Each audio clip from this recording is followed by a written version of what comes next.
ഒരുപാട് നാളത്തെ കാത്തിരിപ്പിന് ശേഷം തളപതി വിജയ് നായകനായി എത്തുന്ന ചിത്രം God the greatest of all time റിലീസാണെന്ന് നമ്മൾ നേരെ പോകുന്നത് സിനിമ കണ്ടിറങ്ങുന്ന പ്രേക്ഷകരുടെ പ്രതികരണങ്ങളിലേക്കാണ്.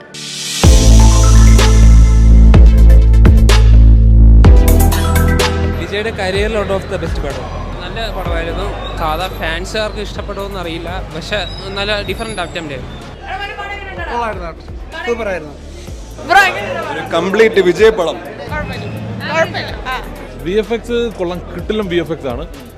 എസ്പെഷ്യലി നമ്മുടെ വിജയുടെ യങ് ഏജ് ഒക്കെ കാണിക്കുന്നത് അതൊക്കെ നല്ല അടിപൊളിയായിട്ട് തന്നെ കാണാം. കൊള്ളാം, എനിക്ക് ഇഷ്ടപ്പെട്ടു. ഫസ്റ്റ് ഹാഫ് അടിപൊളിയായിരുന്നു, സെക്കൻഡ് ഹാഫ് അതിനെക്കാട്ടി എന്റർടൈൻമെന്റ് ആയിട്ട് തോന്നി. ക്വാളിറ്റി ഉണ്ട് പടത്തിന്, പക്ഷേ കുറേ പേര് ബീസിനൊക്കെ വെച്ച് കമ്പയർ ചെയ്യുന്നുണ്ട്. അങ്ങനെ നോക്കുമ്പോൾ എനിക്കിത് കുറച്ചുകൂടെ നന്നായിട്ട് തോന്നി. വാവ് മൊമെന്റ്സ് ഒക്കെ ഉണ്ട്, കുറച്ച് സർപ്രൈസസ് ഒക്കെ ഉണ്ട്.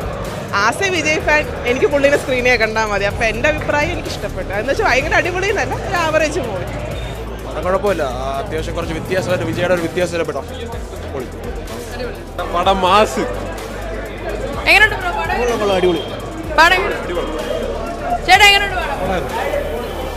അടിപൊളി തിയേറ്റർ എക്സ്പീരിയൻസ് ആണ്. തിയേറ്ററിൽ നിന്ന് കാണാൻ പറ്റിയെങ്കിൽ കിടിലൻ പടമാണ്. കഥയൊക്കെ പക്ക അടിപൊളി. അവസാനത്തെ ക്ലൈമാക്സ് കാണാൻ അടിപൊളിയാണ്.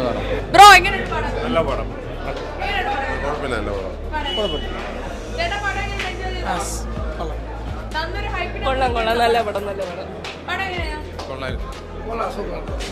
പടം അടിപൊളിയായിരുന്നു.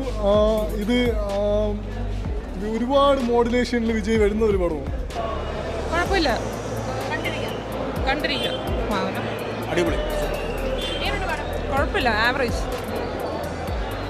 എങ്ങനെയുണ്ട് പടം? എങ്ങനെയുണ്ട്? അടിപൊളി അടിപൊളി. സ്നേഹയുടെ ഒക്കെ പെർഫോമൻസ് എങ്ങനെയുണ്ട്?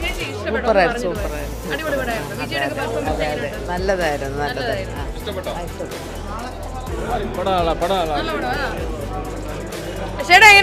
പടം സൂപ്പർ സൂപ്പർ അടിപൊളി. ഇത്രയ്ക്ക് അടിക്കാനും പിടിക്കാനും ഒന്നുമില്ല, ജസ്റ്റ് ഒരു നോർമൽ പടം. ഒന്ന് ആവറേജ്, വലുതായിട്ടൊന്നുമില്ല, കണ്ടിരിക്കാം.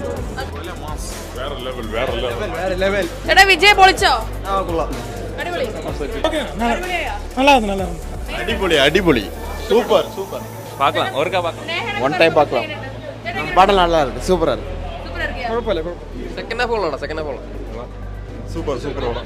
വില്ലനായിട്ടുള്ള കൊള്ളായിരുന്നു. കുറെ നാൾക്ക് ശേഷം വില്ലൻ റോളായിട്ട് കാണുന്നത്. ഫുൾ സാറ്റ് മങ്കാത്ത ലെവലൊന്നും ആയിട്ടില്ല. നല്ല പടം, നല്ല പടം. കൊള്ളാം, കണ്ടിരിക്കാം. കൊള്ളാം കൊള്ളാം അടിപൊളി.